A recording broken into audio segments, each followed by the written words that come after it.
The sun was shining bright as people walked in and out of the busy shopping mall.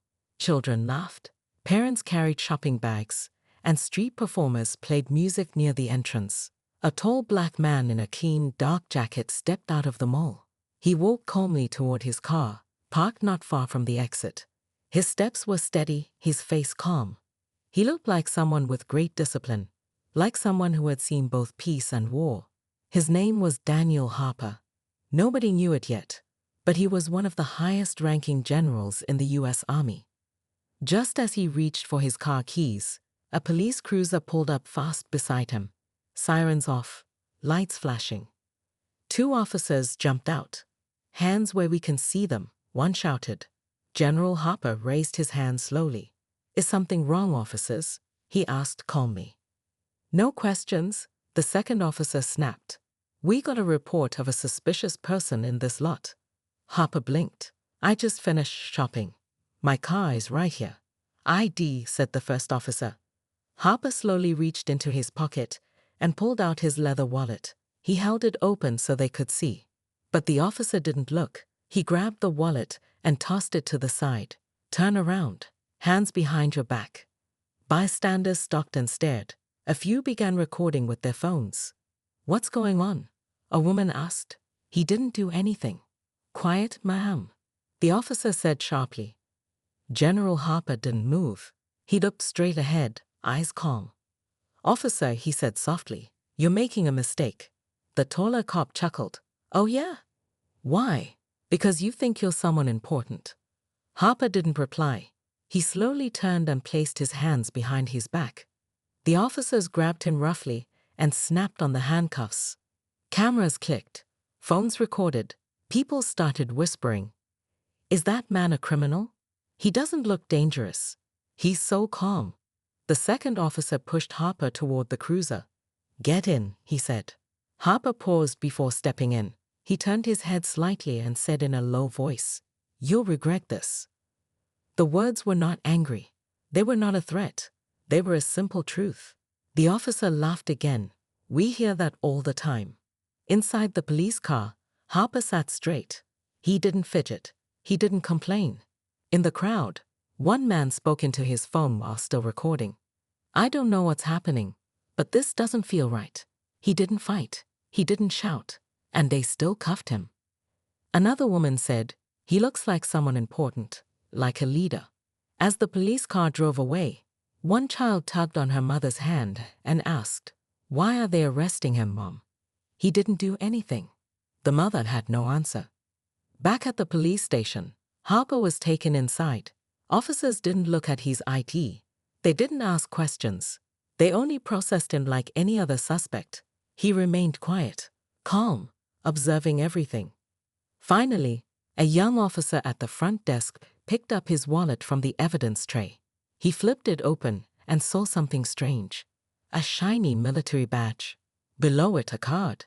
General Daniel J. Harper, United States Army. The young officer froze. His hands shook.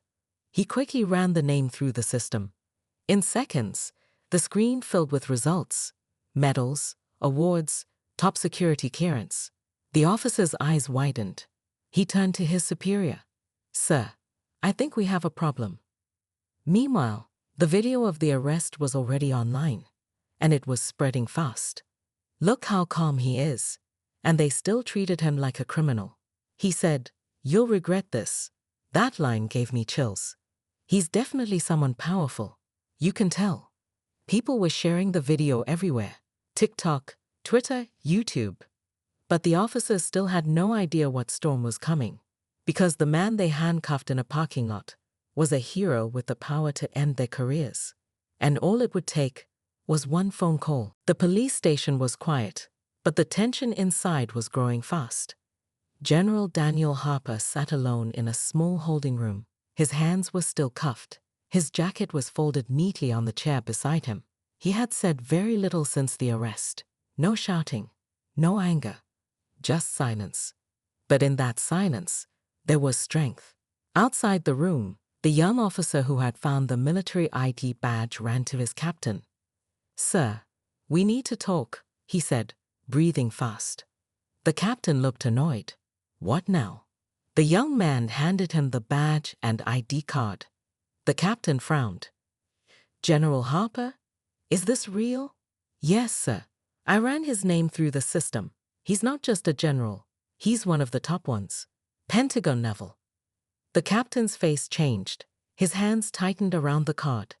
Why wasn't this card out here? He asked. The arresting officers didn't even look at his ID, the young man replied. The captain turned pale. He walked quickly to the holding room and opened the door. Inside, General Harper looked up. Sir, the captain said, I want to apologize. There has been a mistake. Harper didn't move. He simply said, I know. The captain swallowed hard. We're going to release you right now. This should never have happened. Harper stood up slowly. No, it shouldn't have. While the captain ordered Harper's release, another officer called the front desk. But Harper calmly said, I'll make the call myself. He picked up the station phone, dialed a secure number, and waited. A voice answered on the other end. This is command. This is General Harper. Code 6 Delta. Confirm my location. Confirmed, General. Is everything all right? Harper replied, Not yet. I need the Joint Ethics Office informed. I also need direct contact with the base commander of this district. The voice on the line became serious. Understood, sir. Action will begin immediately. He hung up the phone. The room was silent again, but the air felt heavier now. 20 minutes later, 2 black SUVs pulled into the police station parking lot. 4 men in military uniforms stepped out. Alongside them was a woman in a navy suit holding a thick folder marked confidential. They walked straight into the station. One of them showed his ID to the front desk. Lieutenant Colonel Reyes. We're here for General Harper. The receptionist stammered. Ah yes, right this way. The captain came out to greet them, sweating. We've already released him. We're very sorry. We're not here for him. Colonel Reyes said coldly. We're here for the officers who made the arrest. The room froze. The 2 arresting officers, Officer Dale and Officer Briggs, were called into the main office. They entered with nervous smiles, trying to act normal. What's going on? Briggs asked. Colonel Reyes turned slowly. You 2 arrested a high-ranking U.S. military general without checking ID, without cause, and used excessive force. Did you even read him his rights? Dale laughed nervously. Come on. He looked suspicious. He didn't say he was anyone special. Harper stepped into the room just then, dressed neatly again. You didn't ask who I was, he said. You assumed. The officers' faces dropped. Colonel Reyes continued. Due to the national security clearance of General Harper, your actions are now part of a federal misconduct case. Briggs stammered. Wait, are we under investigation? The woman in the suit stepped forward. You're both being placed on immediate suspension. Internal Affairs and the Department of Defense will conduct a full review. The room was silent again, except for the sound of one officer's breath catching in his throat. Harper looked at them one last time. I warned you, he said quietly. But you didn't listen. Outside the station, cameras were now lined up. Reporters were waiting. They had seen the viral video. They had learned the truth. As General Harper stepped outside, microphones were pushed toward him. General Harper, do you want them fired? Are you suing the department? Did you fear for your life? Harper stopped and looked into the crowd. I have nothing personal against those men, he said. But this is bigger than me. He pointed gently at the cameras. This is about what happens every day to people who don't wear a uniform, to people who don't have rank. I was calm. I was peaceful. But even that didn't matter. He paused. I'm not here to destroy people. I'm here to rebuild trust. But that begins with accountability. He stepped into the waiting SUV, and the door closed behind him. Back inside the station, the 2 officers sat quietly in the locker room. I think our careers are over, Dale whispered. Briggs didn't answer. He stared at the wall, his face white. And outside, the world was watching. That night, the news was everywhere. Police arrest 4-star Army general. Mistake goes viral. General Daniel Harper breaks silence after wrongful arrest. From war hero to victim of profiling, America reacts. The video of the arrest had already crossed 20 million views. But now, people were asking, who is General Harper? Flashback, a life of honor. Daniel Harper was born in a small town in Georgia. His father was a bus driver. His mother worked as a school nurse. They didn't have much, but they taught him one powerful lesson. Son, respect is earned by how you treat people when no one is watching. At 18, Daniel joined the U.S. Army. He wanted to serve, to protect, to lead. He was smart, calm, brave, and he never backed down from what was right. In his first deployment, he saved his team from an ambush in the mountains of Afghanistan. His commander once said, "Harper doesn't raise his voice, he raises standards." Over the next 20 years, Harper climbed the ranks, not because of politics, but because of performance. He led peacekeeping missions. He negotiated with foreign leaders. He rescued hostages from dangerous zones. He had medals for bravery, for honor, and for leadership. The Pentagon trusted him. The president had shaken his hand more than once. He wasn't just a general. He was the general. Meanwhile, back in the city, the police department was still in chaos. The mayor had been informed. City officials were panicking. Internal affairs had already started interviews. The public was angry, but also amazed. They couldn't believe someone with so much power had been so calm. He never raised his voice. He never pulled rank. He warned them, and they laughed. In schools and homes, people were talking about General Harper. Harper at home. That evening, General Harper sat in his quiet living room. He didn't watch the news. He didn't check social media.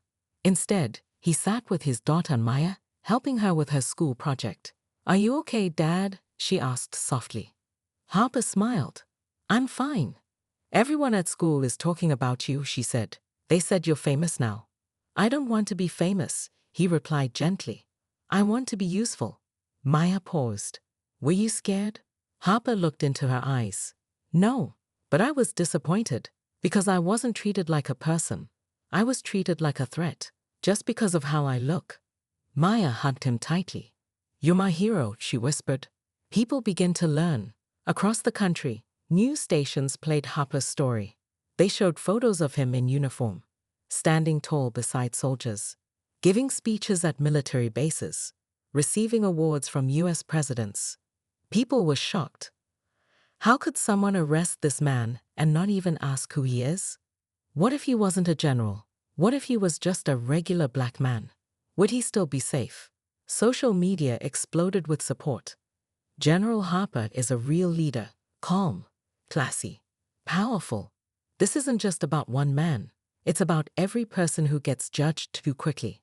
He could have ruined them with one phone call. Instead, he taught the world a lesson. The officers faced the truth. Back at the station, Officer Briggs sat in the locker room alone. He had watched the news. He had seen Harper in uniform. He had seen the president call him an American treasure. Briggs put his face in his hands. "What have I done?" he whispered. His partner, Officer Dale, walked in, still trying to act tough. "He didn't look like a general," Dale said. Briggs stood up. "That's the problem, isn't it?" Dale blinked. "What do you mean?" Briggs stared at him. "You didn't see a man. You saw a target." For the first time, Dale had no reply. Back to the present. In Washington, D.C., a group of military officials met to discuss the situation. One of them said, "Do we want to go public with everything? His service record, his missions?" A general at the table replied, "The public already knows enough. The rest is classified." They all nodded. One added, "But we should support him. His silence says more than a press conference ever could." The world watches. General Harper's calm reaction had shocked the world. He had not shouted, sued, or threatened. He had simply told the truth and let the truth speak for itself. And people listened. The next morning, the city woke up to headlines full of shock and shame. General wrongfully arrested. City in crisis. 2 officers suspended after handcuffing war hero without cause. Public demands answers. At the police station, Things were no longer normal. There was no laughing in the hallways, no coffee chatter, no routine. Instead, there was silence, fear, tension.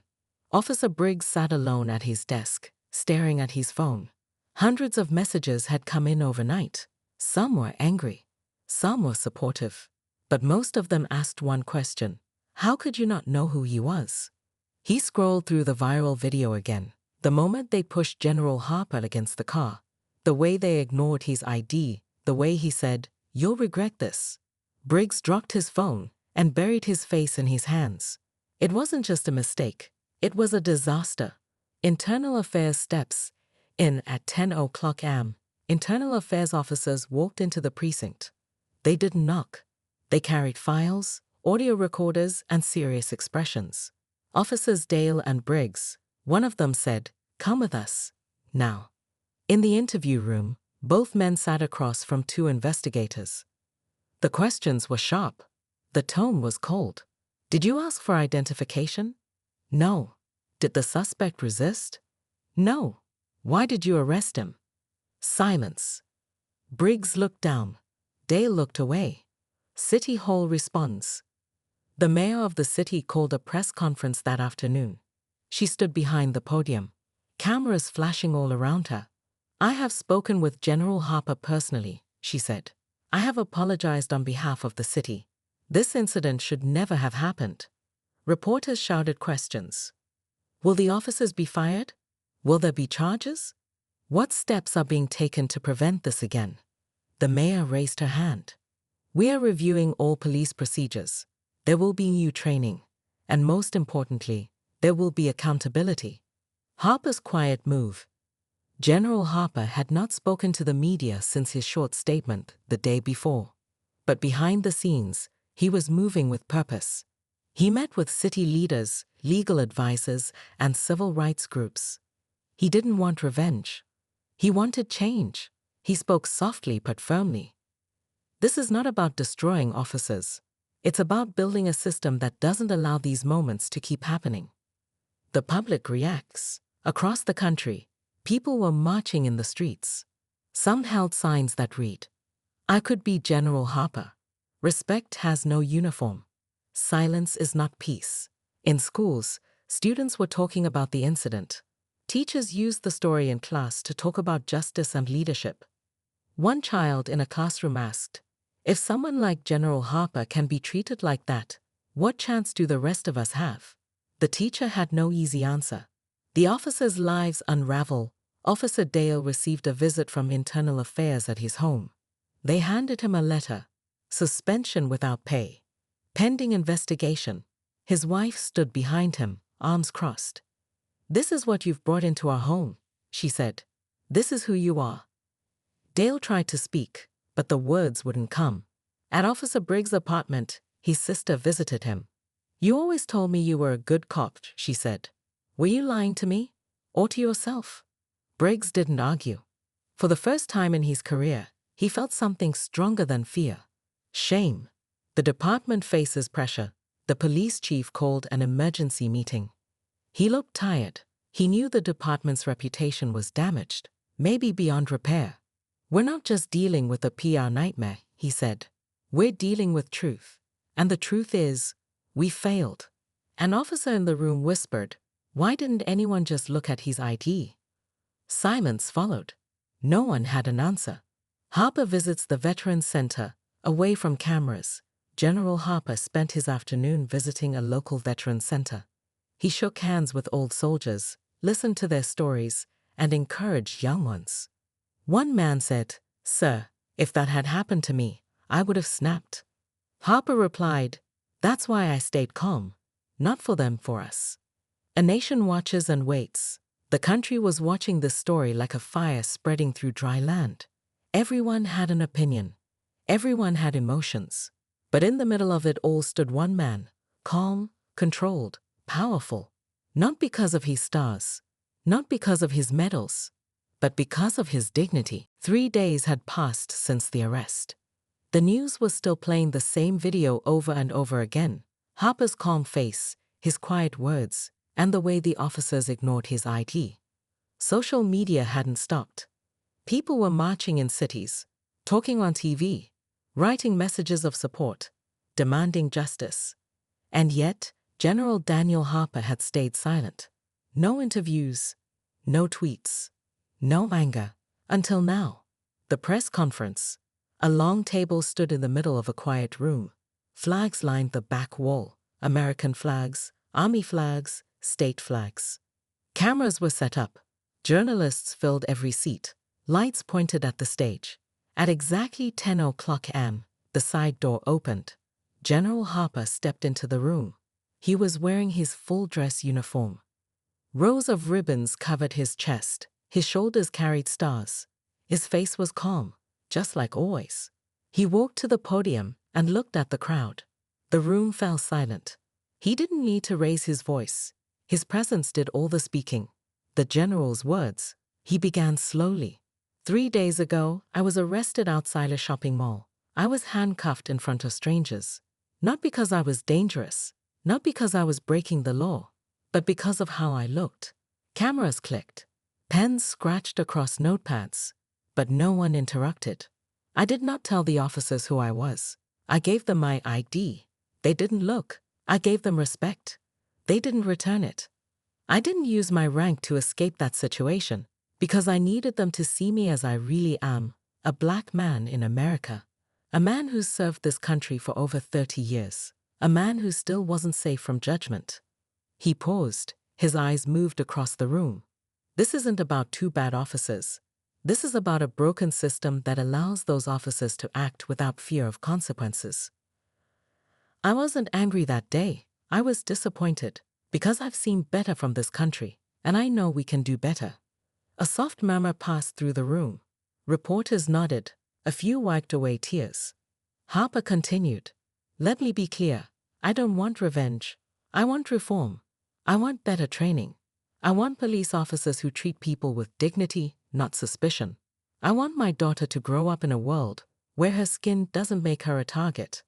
And I want every officer who wears the badge to understand, respect is not a favor, it's a duty. He finishes with power. General Harper looked directly into the cameras. To every young person watching this, your voice matters. Your peace matters. Your life matters. Don't let the world tell you otherwise, and never believe you must shout to be heard. Sometimes, calm truth is louder than rage. He stepped back from the microphone. The room stayed silent. Then, applause. Not loud, but respectful. Slow and steady. From journalists, from staff, even from some off-duty officers watching in the back. It wasn't just clapping. It was honor. Reactions across the country. Television stations replayed Harper's words for hours. Clips flooded the internet. Your peace matters.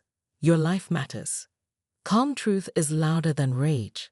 Respect is not a favor. It's a duty. Celebrities tweeted his speech.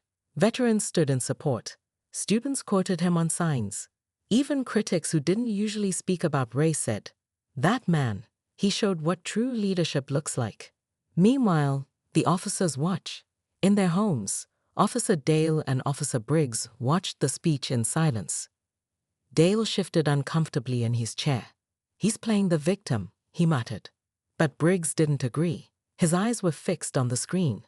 "He didn't play anything," Briggs said softly. "He told the truth. And with a reason this happened." He turned off the TV and walked away. Harper and his daughter. That night, Harper returned home. His daughter Maya ran into his arms. "You were amazing," she said. "Everyone's talking about you." Harper kissed her forehead. "I didn't want attention," he replied. "I just wanted people to listen." She smiled. "They're listening now." They sat on the couch, the soft hum of the TV in the background. For the first time in days, Harper looked peaceful. The seed of change. That speech didn't fix everything, but it started something. Police departments across the country reviewed their training. City leaders met with community members. And most importantly, people started having hard, honest conversations. Because one man chose calm over chaos. Because one man chose truth over noise. The sun rose quietly over the city, but it wasn't a quiet morning inside the police department. There was a storm of meetings, phone calls, and press inquiries. The chief of police had barely slept. Officers whispered in the hallways, unsure of what would happen next. Everyone knew something big was coming. Because now, the world was watching. The disciplinary hearing. A week after General Harper's press conference, Officers Dale and Briggs were called into a private hearing. They sat at a long table in front of the Police Review Board, Internal Affairs, and community leaders. The room was cold. The silence was heavy. First, a lawyer read the charges. Unlawful detainment. Failure to verify identity. Use of excessive force. Violation of department policy.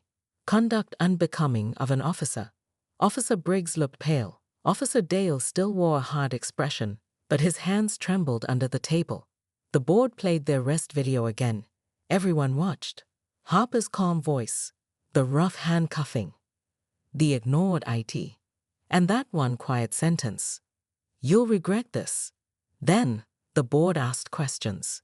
Did you ask for identification? No. Did the suspect resist? No. Why did you arrest him? Dale said, he looked suspicious. He was just standing there. Briggs stayed silent. The board chairman asked softly, so, a black man standing by his car is suspicious to you? Dale blinked. It's not like that. But no one believed him anymore. Verdict. After a long pause, the chairman spoke.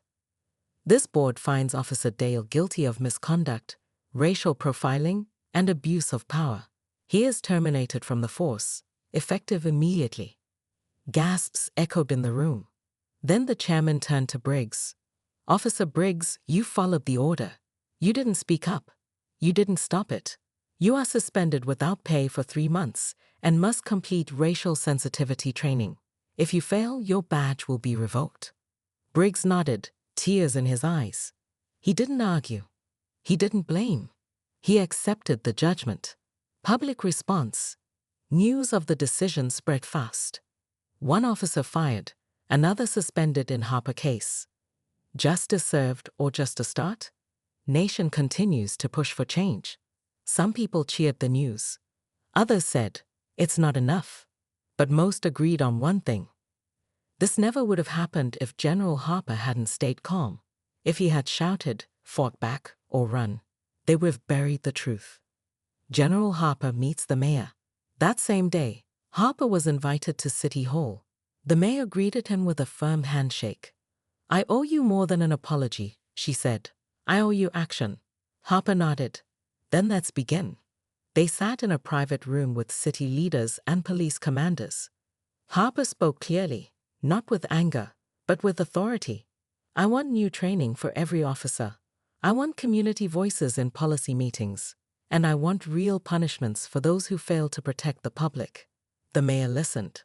And she agreed. Briggs's visit.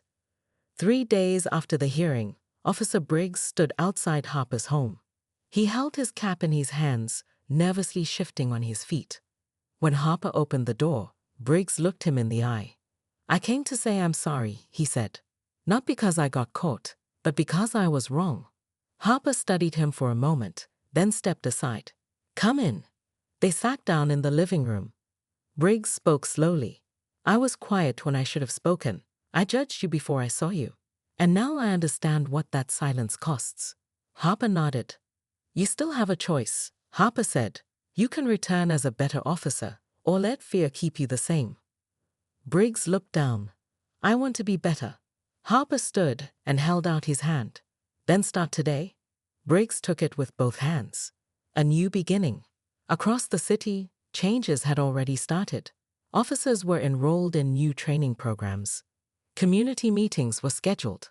A mural of General Harper was painted downtown, showing him in uniform with the words, calm, courage, change. Young people visited it every day, taking photos and reading the quote below. Dignity is not silence. Dignity is knowing when to speak and how to stand.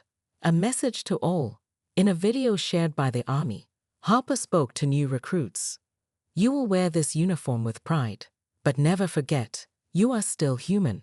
And so is every person you meet. If you cannot protect without judgment, you are not ready to lead.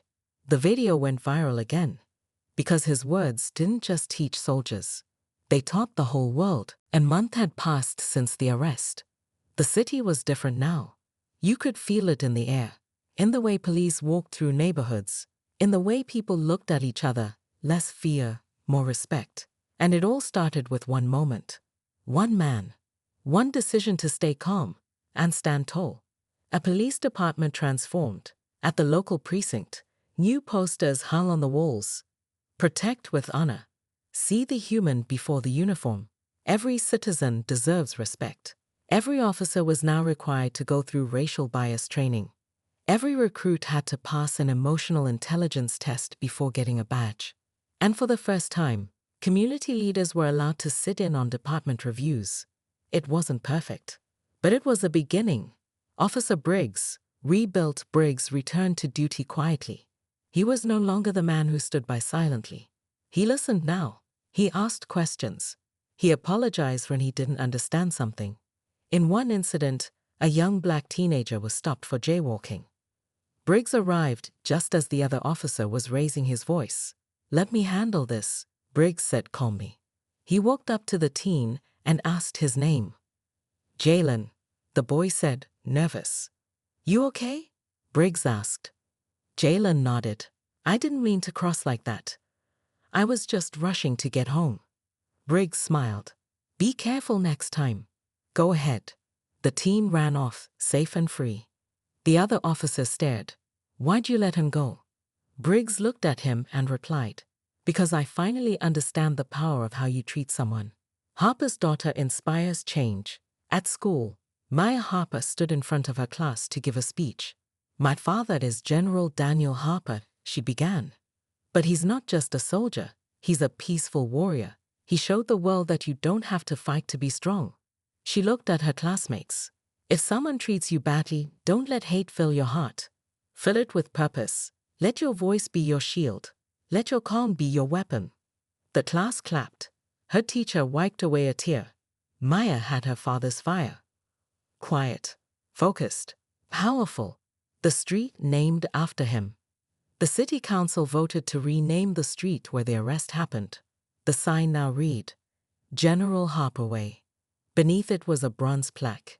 Here stood a man who chose dignity over anger. His calm shook the world louder than any rage ever could. People came from all over to see it. Veterans, activists, students, police cadets. And every visitor walked away with one thought. "I want to be like him." A letter from the president. One quiet morning, Harper sat alone in his study, reading a letter that had arrived in a white envelope. It had the seal of the President of the United States. Inside it said, "Dear General Harper, in your silence, we heard strength. In your peace, we saw courage. Your leadership did not end on the battlefield. It continues in the heart of a nation that needed to learn. Thank you for reminding us what honor truly means. With deepest respect." The President. Harper closed the letter slowly and smiled, not because of the praise, but because his message had reached where it needed to. Legacy in motion. Harper didn't return to fame. He didn't run for office. He didn't write a book. Instead, he started a small leadership program called the Calm Project. It helped young people in tough neighborhoods learn how to speak with confidence, deal with pressure, and stand for justice. He told each student the same thing. The world will test you. Don't let it shape you with hate. Shape it with hope.